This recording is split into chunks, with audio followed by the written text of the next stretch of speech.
her bir insan için onun milli mensubiyeti, onun gurur mənbəyidir. Mən həmişə fəxr etmişəm. Bu gün də fəxr edirəm ki, mən Azərbaycanlıyam. Bugün bura toplaşmamızda məqsəd müasir müstəqil Azərbaycan dövlətinin memarı və qurucusu ümumilli lider Heydər Əliyevin 102-ci il dönümünə həsr olunmuşdur. Səsləndirilir Azərbaycan Respublikasının dövlət himni.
Azərbaycanın ərazi bütövlüyü uğrunda canından keçmiş şəhidlərimizin əziz xatirəsini bir dəqiqəlik sükutla yad edək.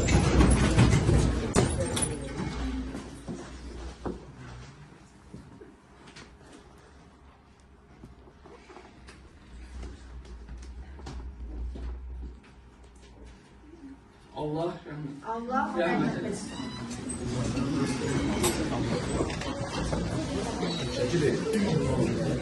Ümumilli lider Heydər Əliyevin müdrik və uzaq görən siyasətini möhtərəm prezidentimiz cənab İlham Əliyev tərəfindən yüksək səviyyədə davam etdirilməsi nəticəsində Azərbaycan mühüm tarixi nailiyyətlərə imza atıb, möhtəşəm tarixi zəfər gətirdi. Ümumilli lider Heydər Əliyevin siyasi kursunun prezidenti İlham Əliyev tərəfindən davam etdirilməsi nəticəsində bugün Azərbaycan nəinki regionda lider dövlətdir, həmçinin böyük bir coğrafiyanı əhatə edən bir məkanda söz sahibi kimi böyük nüfuza malikdir. Məlum olduğu kimi, bu gün konstitusiyada suverenlik ilə elan edilir.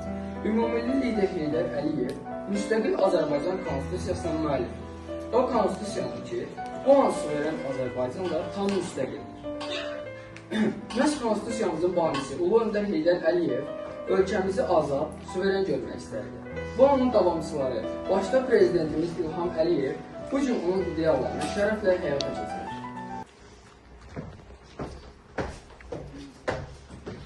Azərbaycan xalqının ümumilli lideri Heydər Əlirzaoğlu Əliyev 1923-cü il mayın 10-da Azərbaycanın Naxçıvan şəhərində anadan olmuşdur. O, 1939-cu ildə Naxçıvan Pedaqoji Texnikumunu bitirdikdən sonra Azərbaycan Sənaye İnstitutunun ilki Azərbaycan Dövlət Neft Akademiyasının Memarlıq Fakültəsində təhsil almışdır. Başlanan müharibə ona təhsilini başa çatdırmağa imkan verməmişdir. 1941-ci ildən Heydər Əliyev Naxçıvan MSSR Xalq Daxili İşlər Komissarlığında və Naxçıvan MSSR Xalq Komissarları Sovetində şöbə müdiri vəzifəsində işləmiş və 1944-cü ildə dövlət təhlükəsizlik orqanlarında işə göndərilmişdir. Bu dövrdən təhlükəsizlik orqanları sistemində çalışan Heydər Əliyev 1964-cü ildən Azərbaycan SSR Nazirlər Soveti yanında Dövlət Təhlükəsizlik Komitəsi sədrinin müavini, 1967-ci ildən isə sədr vəzifəsində işləmiş, general-mayor rütbəsinə qədər yüksəlmişdir. Həmin illərdə o, Leningrad, indiki Sankt-Peterburg şəhərində xüsusi ali təhsil almış, 1957-ci ildə isə Azərbaycan Dövlət Universitetinin Tarix Fakültəsini bitirmişdir.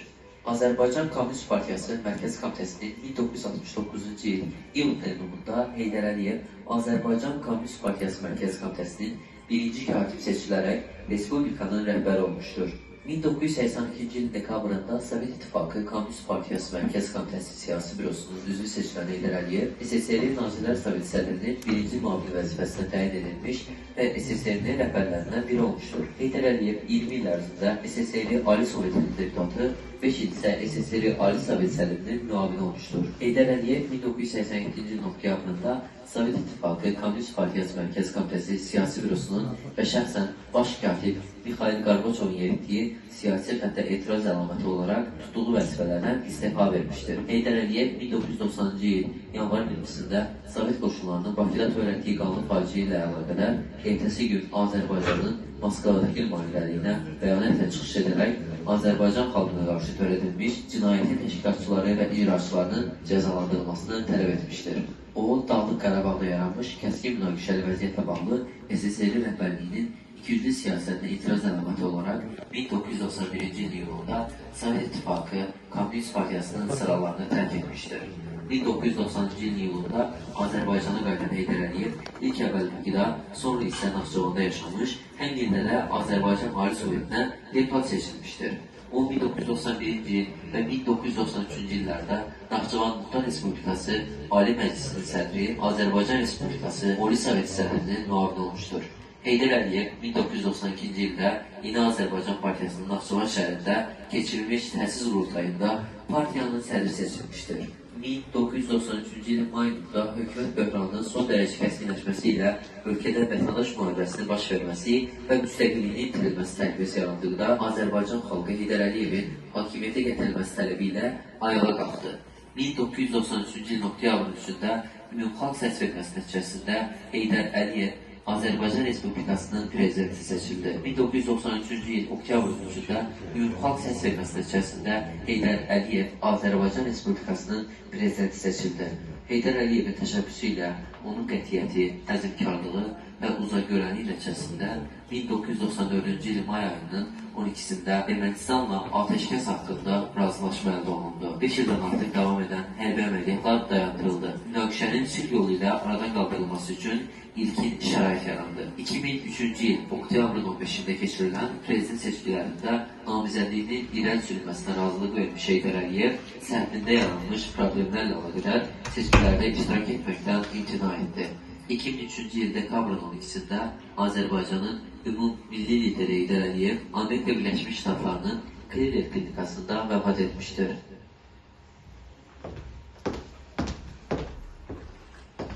Ulu öndər Heydər Əliyevin həyatı, bütün fəaliyyəti bir hədəfə yönəlib. Millətinin adını, nüfuzunu yüksəltməyə, dövlətinin qüdrətini artırmağa. Ona görə də onun rəhbərlik etdiyi illərdə hər sahədə artan rəqəmlər, davam edən inkişaf müşahidə olunur. Hər sahə dedik, həmin sahələr sırasında təhsil də var. Ümumillidir. Təhsil həyatımızın ən gərəkli, ən mühüm sahəsidir.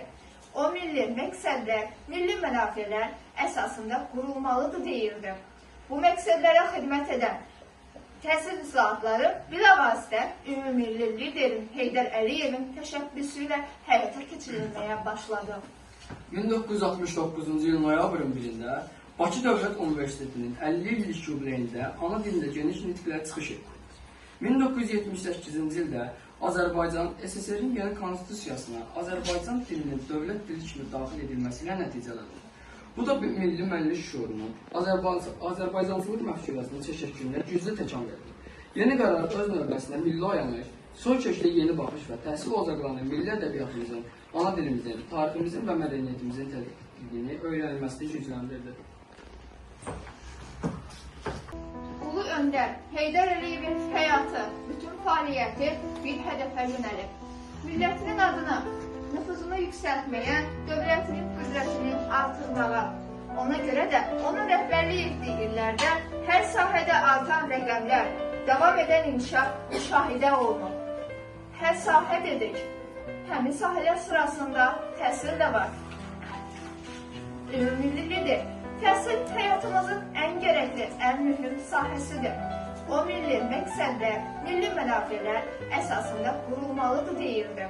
Bu məqsədlərə xidmət edən təhsil islahatları bilavasitə ümummilli liderin Heydər Əliyevin təşəbbüsü ilə həyata keçirilməyə başladı. 1969-cu il noyabrın 1-də Bakı Dövlət Universitetinin 50 illik yubileyində ana dilində geniş nitqlər çıxış etdi. 1978-ci ildə Azərbaycanın SSR-in yeni konstitusiyasına Azərbaycan dilinin dövlət dili kimi daxil edilməsilə nəticələndi. Bu da milli mənlik şuurunun Azərbaycancılıq məfkurasının təşəkkülünə güclü təkan verdi. Yeni qərar öz növbəsində milli oyanlıq, son kökdə yeni baxış və təhsil ocaqlarının milli ədəbiyyatımızın, ana dilimizin, tariximizin və mədəniyyətimizin tədqiqini öyrənilməsini gücləndirdi. Torpaqlarının 20%-i Ermənistan tərəfindən işğal edilmiş, 1 milyondan çox vətəndaşı məcburi köçkün və qaçqın olan müstəqillik yolunda ilk kövrək addımlarını atan bir dövlətdə bu layihələri həyata keçirmək o qədər də asan məsələ deyildi. Amma milli təhsil sisteminin yenidən qurulması layihəsini gerçəkləşdirmək mümkün oldu. Yeni təhsil sisteminin yaradılması, yeni dərsliklərin və proqramların hazırlanması çətin olsa da, müstəqil yeni nəsli formalaşdırmaq, torpaqlarını erməni işğalından azad etmək, demokratik və hüquqi dövlət qurmaq istəyən Azərbaycan üç əhəmiyyətə malik idi. Azərbaycan dövlətinin təhsil siyasəti bu gün də Heydər Əliyevin yaratdığı ənənə ilə uğurla davam edir. Təhsil sahəsi dövlət siyasətinin prioritet istiqaməti olaraq qalır. Yeni təhsil müəssisələrinin istifadəyə verilməsi, xüsusilə də onların açılmasında Prezident İlham Əliyevin və birinci xanım Mehriban Əliyevanın şəxsən iştirakı təhsilə göstərilən qayğının bariz nümunəsidir.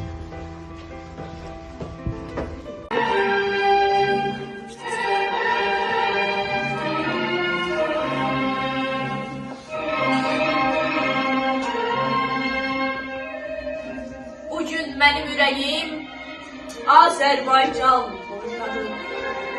Ürəyim Azərbaycan, bütün cahan boydadır. Dünyanın ən bahalı sərvətindən, zərindən, gəlindən, daş qaşından, ən böyük gövhərindən mənim müstəqilliğim min dəfə bahadır. Dönüş yoxdur geriyə, üzümüz sabahadır. Əgər sən doğrudan da millətin oğlusansa, ruhunla, varlığınla torpağa bağlısansa, çıxart ürəyindən kini, dediqodunu, böyük diləklərə ürəyinin odunu. Sevgini, istəyini torpağa ver, daşa ver, qoşuna sərkərdəyə, başçıya ver, başa ver.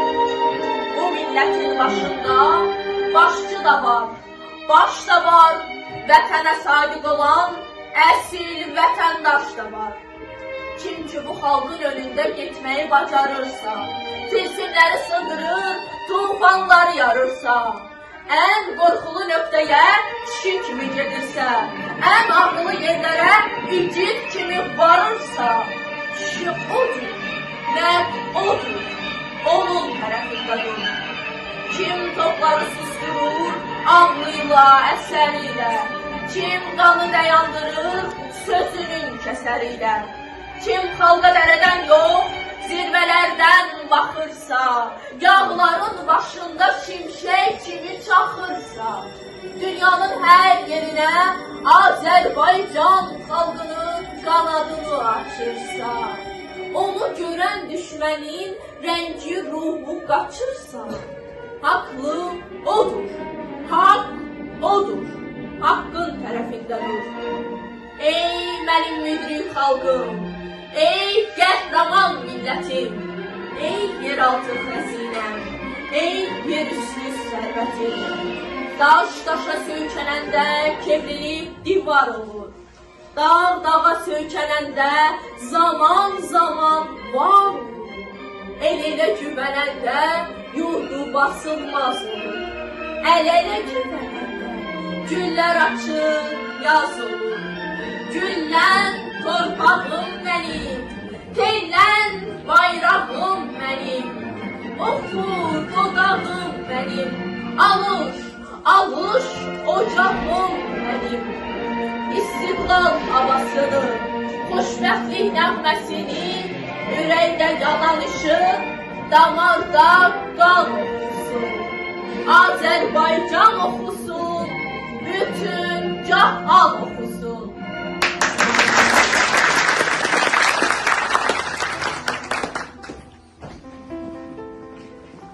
1990-cı il noyabrın 17-sində Naxçıvan şəhərində Azərbaycan Demokratik Cümhuriyyətinin xalqın iradəsinin ifadəsi olan müstəqillik, azadlıq və suverenlik rəmzinə çevrilən üçrəngli bayrağının dövlət bayrağı kimi qəbul edilməsi Heydər Əliyevin özünün başlatdığı milli oyanış prosesinin nəticəsinin elanı. Azərbaycan xalqının azadlıq mübarizəsində gözlənilən böyük qələbənin müjdəçisi idi. Bəli, 1993-cü ildə Heydər Əliyev xalqın tələbi və təkidi ilə ikinci dəfə hakimiyyətə gəldi. Amma o qaydanda vəziyyət qoyub getdiyi kimi qalmamışdır.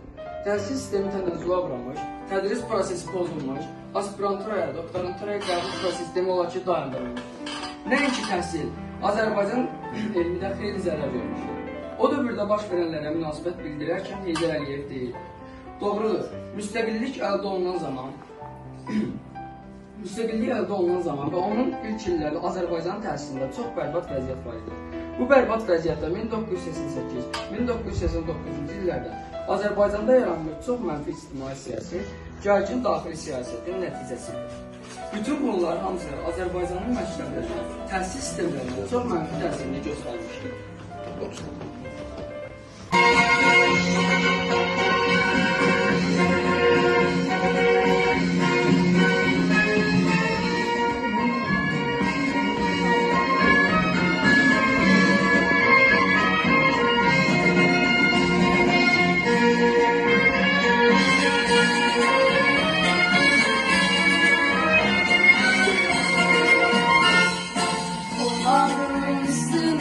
Gölgələr salan, mənim varlığımın çilası bayraq. Zəfərdən doğulmuş, göktükdən qalan, bu başlı bayrağın balası bayraq. Düşərli bayrağın kölgəsində mən, qaraca torpağı vətən görmüşəm. Zəfər güllərini öpü qədimdən, bayraq ışığında bitən görmüşəm. Bayraq mənimdir, bayraq kimliyim, bayraq özürdüm, sakimliyim. Bayraq mənimdir, bayraq kimliyim, bayraq özürdüm, sakimliyim.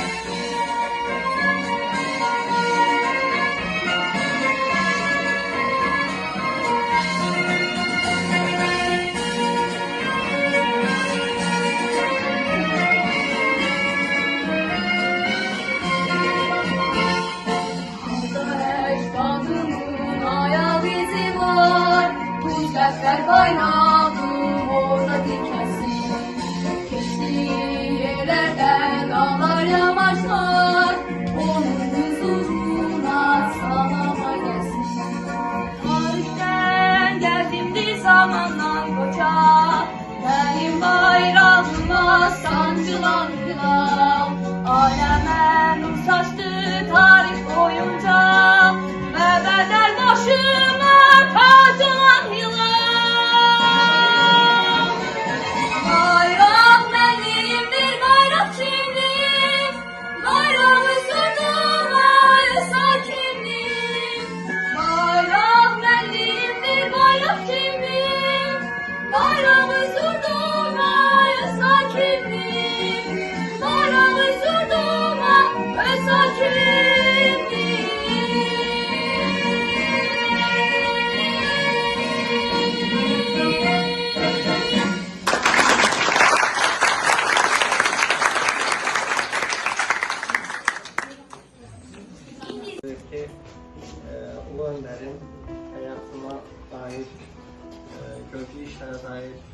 Yəni bir-iki saatlıq tədbir kifayət etməz.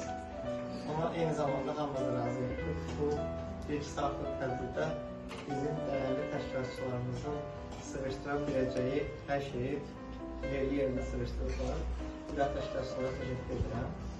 Ümumiyyətlə, Ulu Öndər Heydər Əliyevin hakimiyyətə, yəni hansı ki, Sovet vaxtından bəri hakimiyyətə gəldikdən bəri bizim üçün etdikləri, yəni sonra təkcə ölkə üçün getmir, həm də bizim üçün etdikləri, o vaxtdan da bizim üçün etdikləri danılmazdır.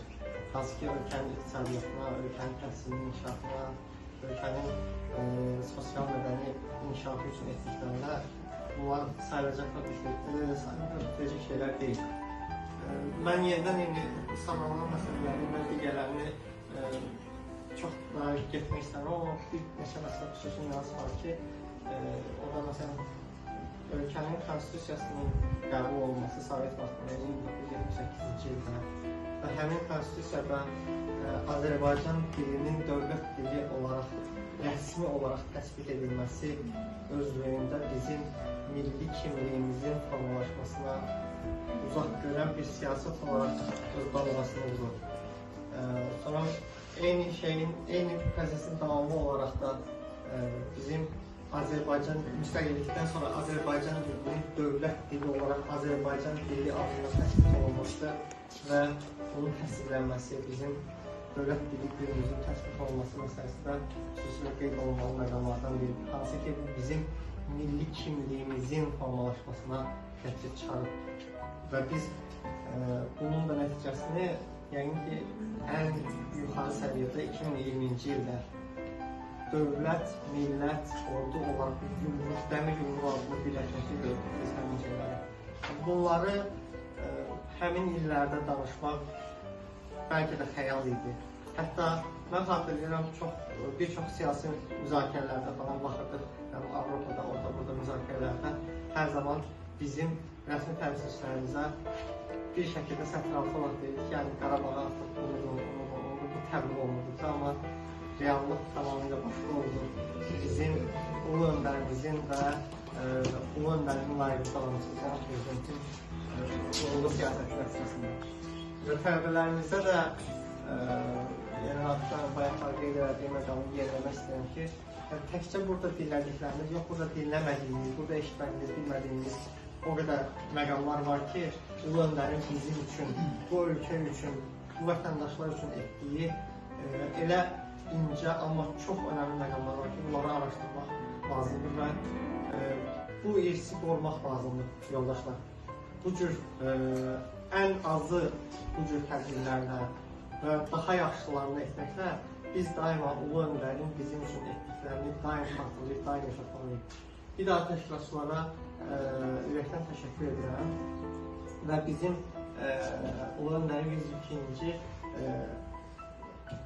anda olmasının 102-ci ildə həsr olunmuş tədbirdə hansı ki, Təhsil Nazirliyinin və Təhsil İşləri Azad Həmkarlar İttifaqının birdə təşkilatçılığı ilə keçirilib. Orada yer tutan tələbələrimizi bir daha təbrik edirəm. Növbəti illərdə digər tələbələrimizin də bu və yaxud da digər müsabiqələrdə daha yaxşı təmsil olunması bu həm də ona bir işarə edəcək ki, bizim üçün çəkilən bu qədər əziyyətlər heç vaxt belə yerdə qalmır. Daim biz onların nəticəsini parlaq şəkildə bizə verəcəyik. Çox sağ olun hər gün.